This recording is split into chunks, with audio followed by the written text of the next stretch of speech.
Hello मेरे प्यारे दोस्तों, आज आपकी पशु परिचर की पार्ट बी की क्लास हमारी थर्ड होने वाली है। अगर आपने अभी तक पीछे की क्लासें नहीं देखी है तो कृपया उनको भी जरूर देखें। तो आज हमारी जो पशु से संबंधित महत्वपूर्ण परिभाषावली है ना, वह आज की क्लास के अंदर समाप्त हो जाएगी। तो इसके बाद हम पशु परिचर का नेक्स्ट टॉपिक करने वाले हैं। तो अगर आप पशु परिचर की तैयारी कर रहे हैं तो हमारे चैनल पर पशु परिचर की आपको जल्द ही सभी की सभी क्लासें देखने को मिलने वाली है। आपको एक तो राजस्थान जीके की क्लास देखने को मिल जाती है, उसके बाद आपको एक आपकी जिला दर्शन की क्लास आती है शाम को, उसके बाद आपकी एक ये हो गई हमारी पशु परिचय पार्ट बी स्पेशल होगी। उसके बाद आपको इसी के अंदर एक तो आपको दुर्गों की क्लास देखने को मिलने वाली है और एक आपको साइंस की क्लास जल्द ही देखने को मिलने वाली है। तो मुख्य उद्देश्य यही है कि आपकी साइंस की क्लास आपको बुधवार के बाद आपके पास अवेलेबल हो जाएगी। बुधवार के बाद आपको जो भी हमारे पशु परिचर के अंदर जितने भी टॉपिक लगते हैं ना, उन सभी की क्लासें आपको देखने को मिल जाएगी। तो आज की क्लास हम बिना किसी देरी के शुरू करते हैं। तो अगर आप चैनल पर पहली बार आए हैं तो कृपया चैनल को सब्सक्राइब जरूर करें। तो आज हम पढ़ते हैं कैंपेनाइजेशन क्या होता है। कैंपेनाइजेशन किससे कहते हैं? तो कैंपेनाइजेशन क्या हो गया? कैंपेनाइजेशन होता है बघियाकरण, यानी बघियाकरण को ही कैंपेनाइजेशन नाम से जाना जाता है। तो मुर्गों में बघियाकरण करना कैंपेनाइजेशन कहलाता है। यानी आपसे यह पूछ लिया जाए कि कैंपेनाइजेशन क्या है या फिर कैंपेनाइजेशन किसे कहते हैं, तो मुर्गों के अंदर बघियाकरण करना ही कैंपेनाइजेशन कहलाता है। तो यह आपको अच्छी तरह से याद रखना होगा कि जो कैंपेनाइजेशन है किसके अंदर किया जाता है, वह मुर्गों के अंदर किया जाता है। अगला है हमारा बघ्याकृत नर मुर्गा कैपेन कहलाता है। यानी बघ्याकृत तो जर नर मुर्गा होता है ना, उसको कैपेन के नाम से जाना जाता है। तो आपसे यह पूछ लिया जाए कि कैपेन क्या होता है, तो कैपेन क्या हो गया? बघ्याकृत नर मुर्गा कैपेन हो गया। और फिर है इसका उद्देश्य क्या है? तो इसका उद्देश्य है अधिक मांस प्राप्त करना। यानी बघियाकरण यानी कैंपेनाइजेशन का क्या उद्देश्य है? कैंपेनाइजेशन का बस यही उद्देश्य है कि इनसे ज़्यादा मात्रा में मांस प्राप्त किया जा सके। उसके बाद है बघियाकरण में डाई इथाइल स्टील वेस्टोल हार्मोन का प्रयुक्त किया जाता है।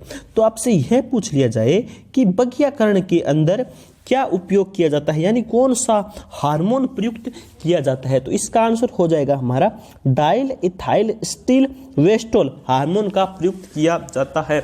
यानी बघियाकरण में किस हार्मोन का प्रयोग किया जाता है?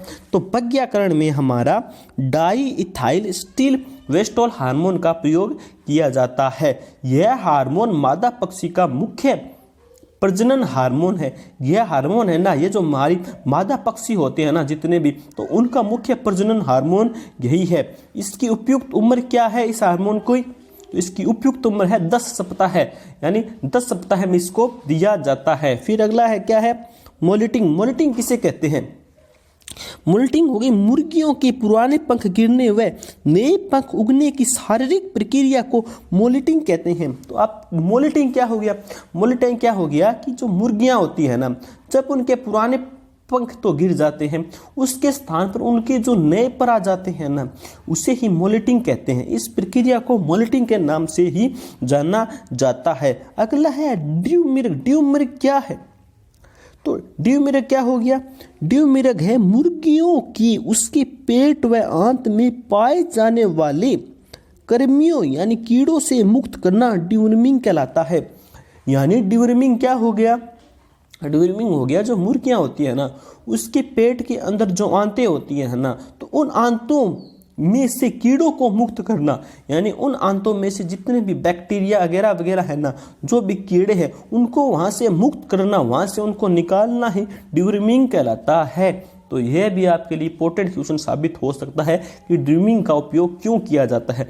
तो इसका आंसर हो जाएगा कि पेट की आंतों के कीड़े बाहर निकालने के लिए। फिर अगला है जो पहली ड्रीमिंग है वो कब होती है? तो पहली ड्रीमिंग है ना, वह 4.5 माह की उम्र पर होती है। यानी इनके आंतों के अंदर जो कीड़े होते हैं ना, उन्हें निकालने की जो पहली ड्रीमिंग है वह कब होती है? वह 4.5 माह के 4.5 माह की उम्र जब हो जाती है ना मुर्गों की, तब होती है। और जो दूसरी डिवर्मिंग है वो कब होती है? दूसरी डिवर्मिंग है ना वो 6 माह की उम्र पर होती है। जब मुर्गे की उम्र 6 माह हो जाती है ना तो उसके बाद सेकंड डिवर्मिंग की जाती है। तो डिवर्मिंग क्या हो गया? मुर्गियों के उनके पेट व उनके आंत में जो कृमियों यानी जो कीड़े पाए जाते हैं उनको मुक्त करना, उन कीड़ों को बाहर निकालना ही डिवर्मिंग कहलाती है। डिवर्मिंग की 2 अवधियां हैं, एक तो है पहली और दूसरी। पहली डिवर्मिंग है ना वह 4.5 माह की उम्र के बाद होती है और जो दूसरी डिवर्मिंग है ना वह होती है 6 माह के ऊपर होती है। यानी इस प्रकार आपकी 2 ये मुर्गों के अंदर डिवर्मिंग होती है। उसके बाद क्या है? ग्रिट। यानी ग्रिट क्या हो गया? ग्रिट किसे कहते हैं? मुर्गियों की पाचन शक्ति ठीक बनाए रखने के लिए संगमरमर के छोटे छोटे टुकड़े पक्षियों को खिलाए जाते हैं, उन्हें ग्रिट कहते हैं। ग्रिट किसे कहते हैं? तो ग्रिट क्या हो गया? जो मुर्गियां होती है ना, मुर्गियों की पाचन शक्ति को ठीक बनाने के लिए उसे संगमरमर के छोटे छोटे टुकड़े है ना वो उन पक्षियों को खिलाए जाते हैं, उन्हें ग्रिट कहते हैं। तो हम सामान्य भाषा में बात करें तो गीट कंकड़ को कहते हैं, यानी गीट हम कंकड़ को कहते हैं। आपने बहुत बार सुना होगा जब भी हम अपना मकान बनाते हैं या फिर जहाँ पर कंस्ट्रक्शन का काम चलता है तो वहाँ पे आपने ग्रिट नाम जरूर सुना होगा। तो वहाँ पर ग्रिट नाम जरूर सुना। ग्रिट का अर्थ होता है कंकर, जो बड़े बड़े ऐसे प्रकार कंकर होते हैं ना उसके हम ग्रिट कहते हैं। और उन्हीं कंकरों के जो संगमरमर के होते हैं ना उनके छोटे छोटे रूप के बनाकर उनको जो पक्षियों यानी जो मुर्गियों को दिए जाते हैं जिससे उसकी पाचन क्षमता अच्छी बनी रहे, उससे ग्रिट कहा जाता है। यानी वे जो छोटे छोटे संगमरमर के टुकड़े होते हैं ना वह मुर्गियों को खिलाए जाते हैं ताकि जो उनकी पाचन शक्ति है ना वह अच्छी बनी रहे, उन्हें ग्रिट कहते हैं। अब हम अपनी नेक्स्ट स्लाइड पर चलते हैं बिना किसी देरी के। हमारी नेक्स्ट स्लाइड है कास्टिंग किसे कहते हैं? कास्टिंग किसे कहते हैं? तो कास्टिंग क्या होगा? विभिन्न क्रियाओं हेतु ऑपरेशन, इंजेक्शन द्वारा, सींग रोधन, बुलनीज, रील डालना आदि पशु को जमीन में दाईं तरफ गिराना ही कास्टिंग कहलाता है। तो कास्टिंग क्या हो गया? कास्टिंग हो गया पशुओं का ऑपरेशन करने के लिए, इंजेक्शन देने के लिए, सींग रोधन करने के लिए, वुल नोज रिंग डालने के लिए। जब पशुओं को जमीन पर दाईं तरफ गिराया जाता है ना उसे ही कास्टिंग कहते हैं। तो कास्टिंग क्या हो गया? कास्टिंग हो गया जो पशु होते हैं ना उसको किन्हीं कारणोंवश ऑपरेशन के लिए या फिर इंजेक्शन के लिए या फिर सींग रोधन के लिए या फिर बुल नोज रील डालने के लिए जब पशु को जमीन पर दाईं तरफ लेटाया जाता है ना तो उसको कहा जाता है कास्टिंग, उसे कास्टिंग नाम से जाना जाता है। उसके बाद है अगला है डाउन कवर। डाउन कवर क्या होता है? तो डाउन कवर क्या हो गया? पशु ब्याने के 15 दिन पूर्व से अनुमानित समय को डाउन कवर कहते हैं। डाउन कवर क्या हो गया? जो पशु होता है ना पशु के ब्याने से पहले, यानी पशु ये है पशु, इसके ब्याने की समय अवधि से पहले जो 15 दिन का जो समय होता है ना उसे डाउन कवर कहते हैं। यानी पशु के ब्याने से पहले का जो समय होता है 15 दिनों का, लगभग 15 दिनों का अनुमानित समय होता है ना उसे डाउन कवर कहते हैं। यानी पशु के ब्याने से पहले का जो समय वह डाउन कवर कहलाता है। और कितने दिन तक का? लगभग अनुमानित 15 दिनों तक का समय है वह डाउन कवरिंग कहलाता है। यानी कहा जाता है ना 15-16 दिनों के बाद यह पशु ब्याह जाएगा, यानी यह नए बच्चे को जन्म देगा। तो उस समय को जो पहले वाले समय है ना 15 से 16 दिनों का उसे डाउन कवर कहा जाता है। अगला है हमारा ब्रॉयलर। ब्रॉयलर क्या हो गया? ब्रॉयलर क्या हो गया? ब्रॉयलर हो गया मांस उत्पादन हेतु पाले जाने वाले कुक्कुट को ब्रॉयलर कहते हैं। ब्रॉयलर क्या हो गया? मांस उत्पादन के लिए पाले जाने वाले कुक्कुट को ब्रॉयलर कहते हैं। इसका उपयुक्त उम्र कितनी है? इसकी उपयुक्त उम्र है 6 से 8 सप्ताह है। फिर क्या है? 9 से 12 सप्ताह की चूजे रोस्टर्स कहते हैं। रोस्टर्स किसे कहते हैं? 9 से 12 सप्ताह के जो चूजे होते हैं ना उन्हें रोस्टरन कहते हैं। फिर क्या है? 6 चूजों को 6 सप्ताह की आयु में बेच देना चाहिए। यानी जो चूजा होता है ना जब वह 6 सप्ताह का हो जाता है ना तो फार्म वाले चूजे को बेच देते हैं। 6 सप्ताह में चूजे का भार 1.5 किलो हो जाता है। यानी 6 सप्ताह के अंदर जो चूजा होता है ना उसका वजन लगभग 1.5 किलो के आसपास हो जाता है। अगला है हमारा डम्ड पेल किसे कहते हैं?